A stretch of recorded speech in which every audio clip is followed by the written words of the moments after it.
அரசு பள்ளியின் ஒருநாள் தலைமை ஆசிரியராக மாணவி செயல்பட்ட சுவாரஸ்ய நிகழ்வு புதுக்கோட்டையில் நிகழ்ந்துள்ளது. புதுக்கோட்டை அரசு ராணியார் மகளிர் மேல்நிலைப் பள்ளியில் 1000க்கும் மேற்பட்ட மாணவிகள் பயின்று வருகின்றனர்.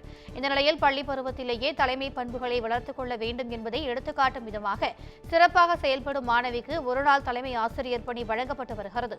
அதன்படி மெய் வர்ஷிதா என்ற 11ஆம் வகுப்பு மாணவிக்கு தலைமை ஆசிரியர் பொறுப்பு ஒரு நாளுக்கு வழங்கப்பட்டது. இதனையடுத்து பதவியேற்ற மாணவி சக மாணவர்களுடன் கலந்துரையாடி அறிவுரைகளை வழங்கினார். தொடர்ந்து செய்தியாளர்களிடம் பேசிய மாணவி நீதிபதியாவதே தனது கனவு என தெரிவித்தார். நான் எப்பவுமே எல்லா காம்படிஷன்லயும் சேர்ந்துப்பேன். எப்போ பாரு அடிக்கடி ஓடி ஓடி வந்து ஹெச்எம் கிட்ட ஏதாவது சொல்லிக்கிட்டே பேசிக்கிட்டே இருப்பேன். அதனாலே ஹெச்எம்க்கு என்னை ரொம்ப பிடிக்கும்.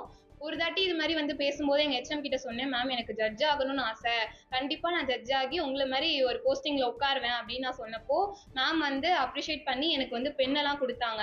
அதை ஊக்குவிக்கிறதுக்காக கூட என்னை இப்போ வந்து ஒன் டே ஹெச்எம்மாக ஆக்கியிருப்பாங்க.